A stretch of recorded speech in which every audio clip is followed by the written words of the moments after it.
When Henry Ford perfected the assembly line, it brought thousands of people to Detroit looking for work.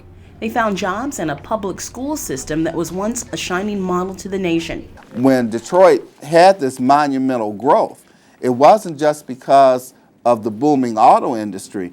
People came to Detroit because Detroit had the premier urban education system in the country. As we move into the 21st century, the district is in shambles. Mona Franklin has lived in Detroit her whole life. She says it's ironic that the neighborhoods and the schools are in the same shape. I've been on this block 25 years. All these houses was filled up once, but now it's about 10 houses on this block. It has people and all the rest of them all burnt up and everything. This is where she's raising her 3 children. All 3 go to Detroit Public Schools. Most teenagers not going to school. Little kids, they probably go to school, but teenagers, they're not going. And they closing all the schools down because they don't have enough students to go to school. She's right. A study by the group America's Promise Alliance found that in 2008, only 24.9% of students graduated from high school in Detroit. When I was going to school, we had to stay in school and had summer programs. Kids went out just running around and doing things they ain't got no business doing. 3/4 of the children are failing and are being doomed at an early age to a life of dependency on the government, or they either end up on welfare or criminal justice system or struggling in some menial job. So this is a huge civil rights issue. And I have written a few times, I don't understand why parents aren't lined up down the street at the federal courthouse filing civil rights lawsuits on behalf of the children who are being clearly cheated out of what ought to be their right to a decent education. When Mona thinks about what needs to be done to fix Detroit schools, she doesn't see much of a solution. I don't see a future for them. I don't think it's going to be any more Detroit public school. I think they're going to be all charter schools. In 2009, Michigan's Governor Jennifer Granholm had to appoint one man to take on the task of saving Detroit public schools. She chose Robert Bobb to become the emergency financial manager. Bobb was a former city manager and a Washington, D.C. school board president. The issues he faced were monumental. I think for decades this school district has placed the interest of employees, the interest of contractors, the interest of a whole lot of other parasites or parasitic interests ahead of students. Students were last on the list of concern, and the district was seen as a cash cow for a whole lot of folks in Detroit who sought contracts and what have you. It was seen as an employment agency, and it wasn't necessarily viewed either internally or externally as an education institution whose prime focus was delivering a quality education to children. Got away with squandering billions of dollars over the years that could have gone into providing a decent education for Detroit children. And you see the results of it in this community. We're sitting here in Detroit, a community with a 47% adult illiteracy rate.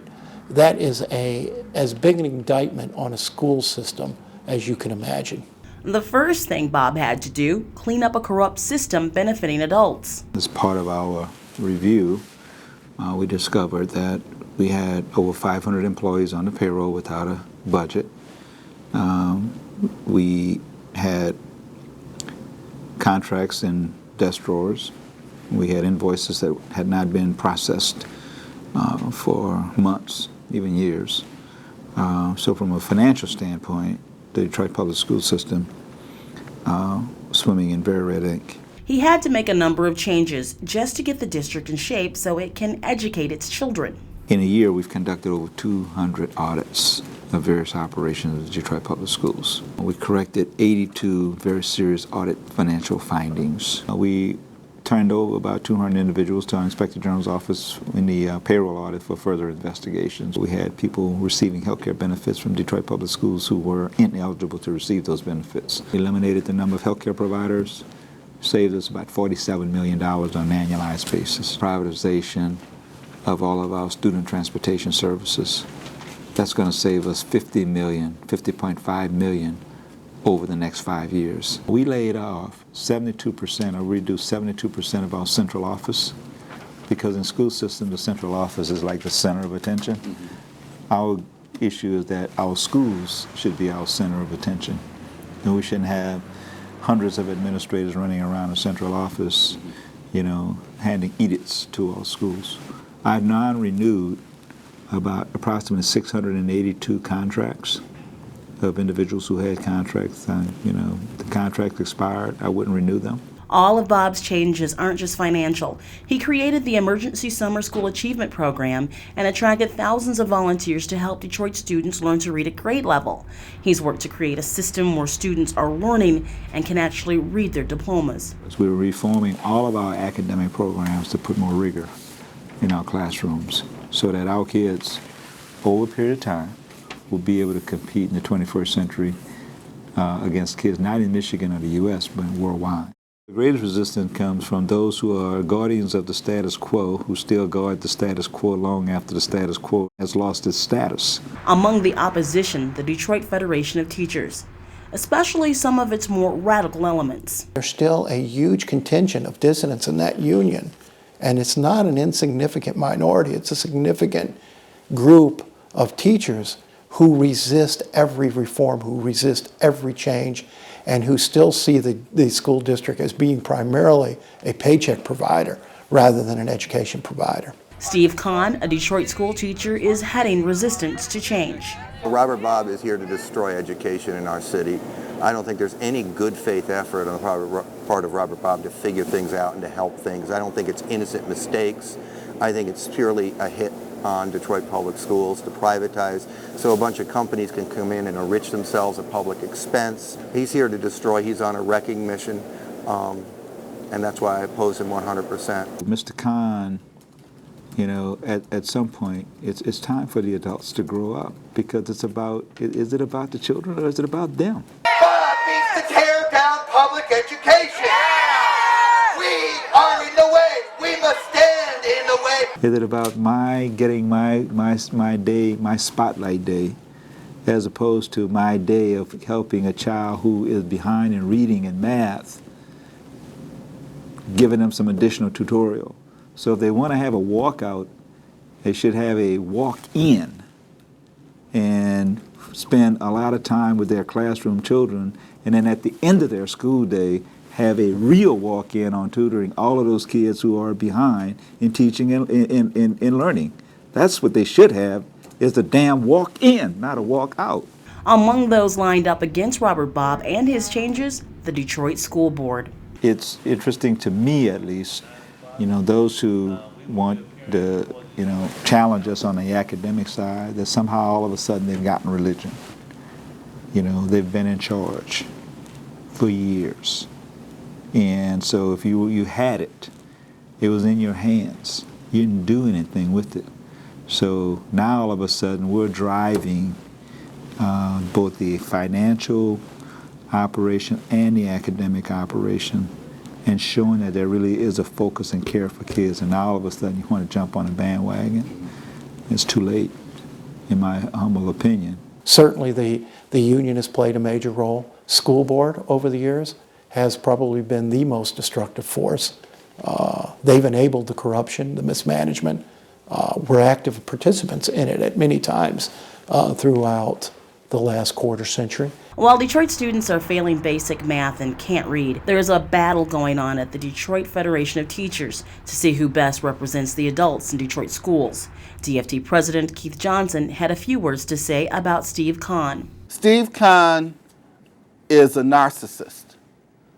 Steve Kahn's interest is in himself, in promoting himself.